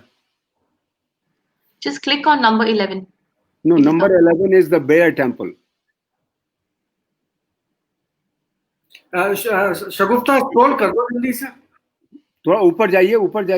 1, 2, 3. I cannot see. No, I cannot see. Still that 1, 2, 3 are not visible. 9 is... Srivatsa जी वो आपको अपनी तरफ से करना पड़ेगा. नीचे you'll have to scroll down.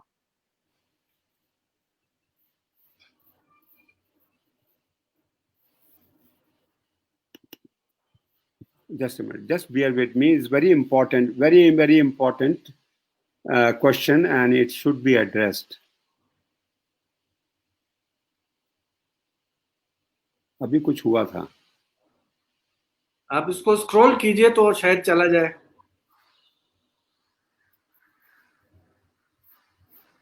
नहीं, मैं ये आपकी स्क्रीन देख रहा हूं. How do I go back to screen? मैं अपने पावर पॉइंट में कैसे जा सकता हूं?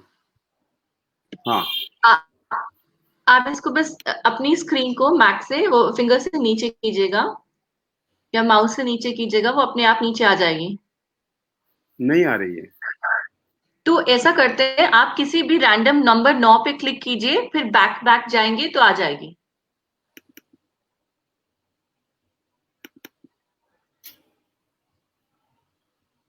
कुछ हुआ? नहीं हुआ. अच्छा, 1 मिनट रुकिए.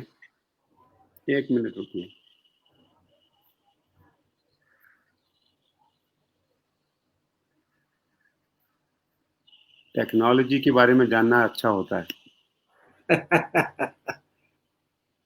हाँ, आया. अब आ गया. जी.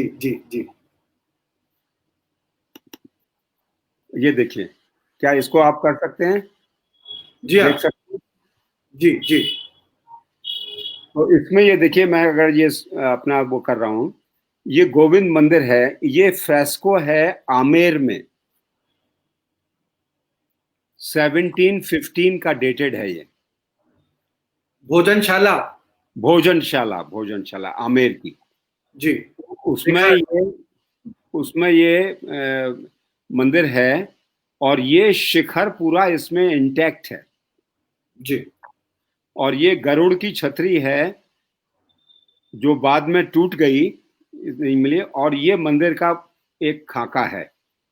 जी. तो ये जो शिखर वाला हिस्सा है, it is completely razed down to the ground. और this is the earliest document we get of the full architecture of Govind देव.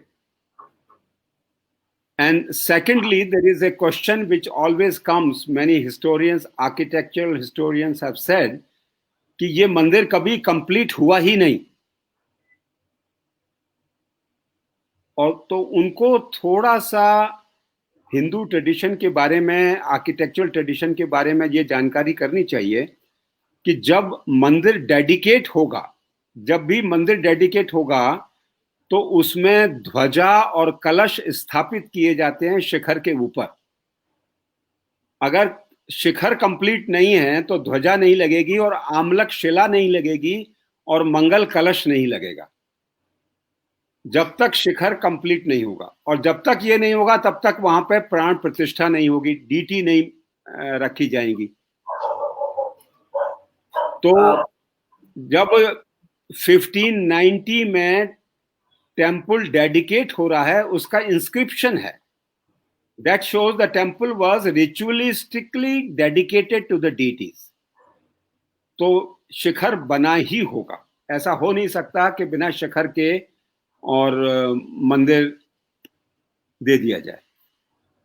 स्वामी जी, एक लास्ट शायद एक और निरंजन पंथ है कोई साहब जी, जो थोड़ा सा क्रिटिकल एक सवाल है उनका। हाँ जरूर। और वो ये है कि little was done in Mughal Rajput by the Mughals or Rajputs to build institutions of education as was happening in Europe. Temples were built to perpetuate caste system and superstition. Big mosques were built to establish the grandeur of the rulers. इस पे क्या response आप देंगे? इसके response के लिए बहुत सी चीजें हैं, बहुत सी चीजें हैं। हमको ये भी नहीं भूलना चाहिए कि जिस समय की ये बात कर रहे हैं उस समय यूरोप की नेवीज हमारे यहाँ बने हुए फ्रिगेट्स और वॉरशिप्स ले जाते थे, हमसे खरीद के ले जाते थे जी। और टेक्सटाइल की बात है, उसकी बात है और बहुत सी और बातें हैं, but we are not going in our self praise. लेकिन जब पॉलिटिकल अथॉरिटी और पॉलिटिकल सिस्टम वीक होने लगे, चाहे वो मुगल के चाहे राजपूत के इक्वली, तब हमारे जो इंस्टीट्यूशंस थे वो भी डिके होने लगे। जैसे अगर हम ये देखें कि जब ब्रिटिश आए हैं हिंदुस्तान में, उस समय एजुकेशन का लेवल क्या था। अगर हम हिस्टोरिकल उसको देखें, और खासतौर से हम यदि, मुझे मालूम नहीं है कि कितना हिस्टोरिकल हैं शशि थरूर, लेकिन वो बहुत पॉपुलर हैं, शशि थरूर काफी पॉपुलर हैं। तो उनका ये कंक्लूजन है कि ब्रिटिश आने के पहले हमारे यहाँ education was much better. Education not necessarily western education, लेकिन उसके बाद फिर हमारे यहाँ एजुकेशन बिल्डिंग का और इंस्टीट्यूशन बिल्डिंग का काम बहुत कम हो गया। और जिस तरह से ये डिसेंट्रलाइज था, education and health care both were very very decentralised in the India of pre colonial period, very decentralized, and that's why it survived. और मंदिर की बात है और मॉस्क की बात है, तो वो बात तो यूरोप में कैथेड्रल्स के ऊपर भी लागू है, वो उसमें जाने की बात नहीं है। लेकिन जो पॉलिटिकल फ्रीडम का जो कम होना और उससे हमारे इंस्टीट्यूशंस का कमजोर होना, वो ज्यादा हमारे लिए दुखद हुआ है। वैसे अगर हम इंडियन कल्चर की बात हम करें, उसमें म्यूजिक को लें, पेंटिंग को लें, लिटरेचर को लें, पोइट्री को लें, फिलॉसफी को लें, जो हमारा यूएसपी है इंडिया का, और जो गंगा जमुनी है, जिसमें इस्लाम भी शामिल है और हिंदू भी शामिल है और दूसरी और परंपराएं भी शामिल हैं, उसमें शास्त्रीय परंपरा भी शामिल हैं और फोक भी ट्रेडिशन इक्वली पार्टिसिपेट करता है। तो वो सब अगर हमारे ये छोटे छोटे राजा, जिनको ब्रिटिश हिस्टोरियंस ने एक डिबॉच के रूप में खाली प्रेजेंट किया है, अगर इनके कॉन्ट्रीब्यूशंस को हम निकाल दें तो आप ये देखिए कि 16वीं शती के बाद फिर हमारे आर्किटेक्चर में, डांस में, ड्रामा में, लिटरेचर में, लैंग्वेज में, फिलॉसफी में, पेंटिंग्स में क्या बचने वाला है? They are the custodians and benefactors of all these cultural traditions, and because of them they survived. It is not because of the British rule that the Indian culture survived. Indian culture survived because of these small or big chieftains, from Pahadi Rajas to the Rajput Rajas or Deccan Rajas or this and that, or Bengal Rajas. If the Rajas of Bengal have not contributed to Vrindavan, there would be no Vrindavan. यहाँ के जितने institution हैं, चाहे वो religious हों, चाहे educational हों, चाहे मेडिकल इंस्टीट्यूशंस हों, वो सब बंगाल की देन है और राजपूतों की देन है। उसमें ब्रिटिश का एक पैसे का हाथ नहीं है, कहीं भी नहीं है।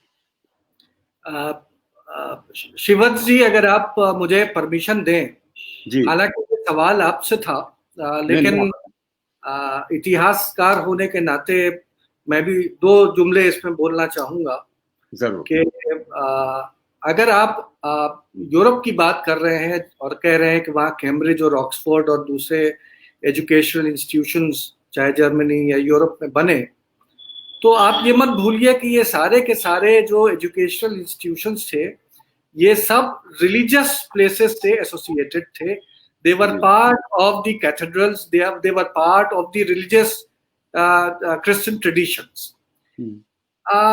Number 1, they were not secular education, जो बाद में जिसको आज हम एजुकेशन समझ रहे हैं, उसके ये इंस्टीट्यूशंस नहीं थे, बल्कि ये चर्च एजुकेशन के पार्ट थे।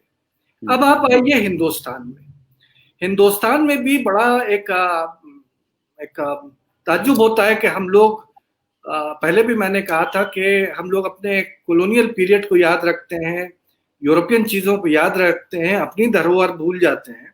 हमारे यहाँ भी विक्रमशिला से लेके और तक्षशिला से लेके, एंशियंट से लेके और मिडिवल पीरियड तक, यानी अंग्रेजों के आने से पहले तक काफी मॉडर्न एजुकेशन का सिस्टम मौजूद था। मैं आपको सिर्फ 1 या 2 एग्जाम्पल दूंगा। बनारस में जब टैवर्नियर जाते हैं, शाहजहां का पीरियड है, और वो एक हिंदू मदरसे में जाते हैं। एक ऐसा एजुकेशन, एक कॉलेज है जो हिंदुओं का एस्टैब्लिश किया हुआ है, जो राजा नाम इस वक्त मैं भूल रहा हूँ, किसी राजा का establish, there is one noble who establish that, और वहां वो जाते हैं और क्लासों में जाते हैं और स्टूडेंट्स को विजिट करते हैं। तो एक क्लास में जब वो जाते हैं तो वहां ग्लोब रखा हुआ पाया जाता है, और स्टूडेंट्स उनसे पूछते हैं कि आप किस मुल्क के हैं।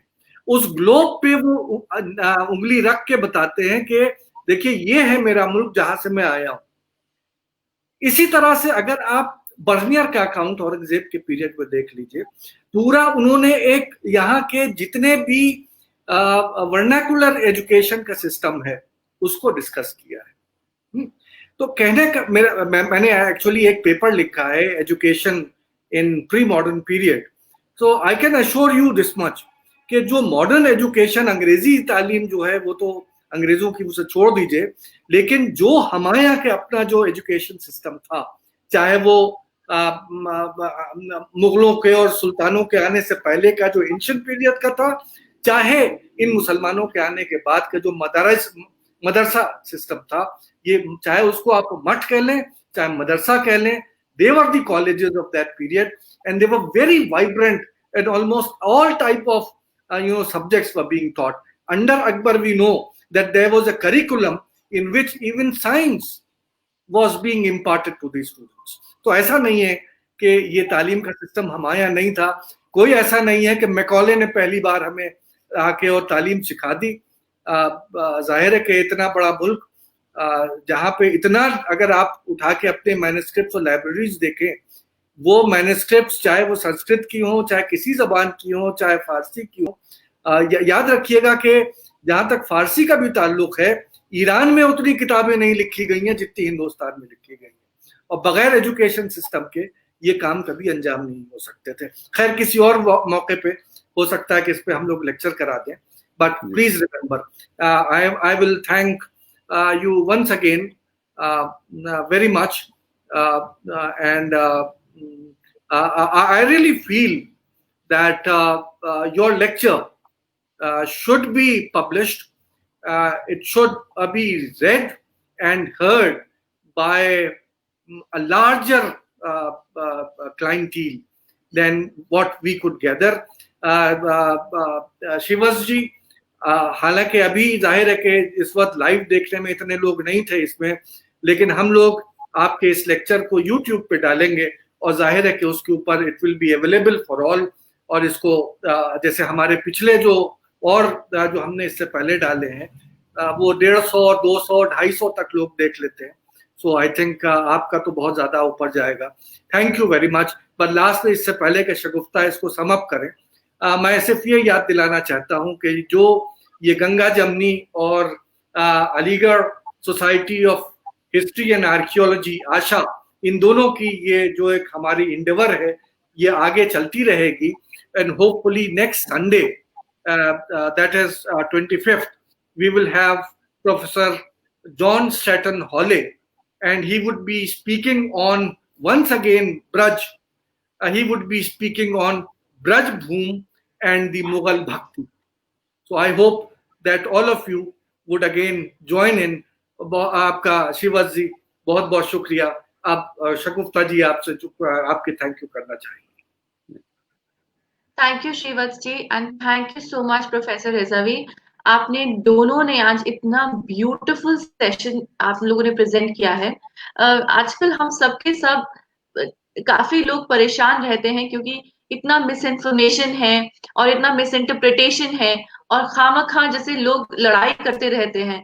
तो आपका जो मतलब बहुत आपने वैल्यूएबल चीजें बताई, लेकिन जो संवाद के बारे में बताया आपने, मुझे लगा कि बहुत लोगों को ये बात दिल में लगी है आज कि हम लोग कहीं ना कहीं इसको भूल गए हैं और इसकी जरूरत हम सबको है और हर स्तर पर है। ना केवल फेसबुक में जब लोग ऐलान जंग कर देते हैं एक दूसरे के साथ कि अब हम आज इतने टेम्पल्स गिराए, इतना वो हुआ, इसके बजाय हम एक री इंटरप्रिटेशन और एक नए सिरे से देखने की जरूरत है। सो देयरफॉर संवाद is very important.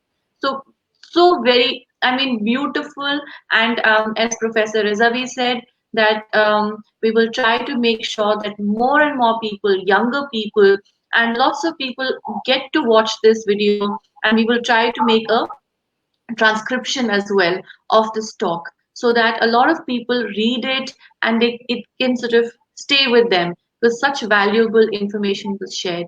And thank you so much, Professor Rizvi, for hosting this beautiful session. And I couldn't thank you enough. And this wonderful collaboration is going to bring so many new things forward and hopefully bust some myths that people have in their minds. Thank you again and have a great evening. Thank you. अनुग्रहितोऽस्मि।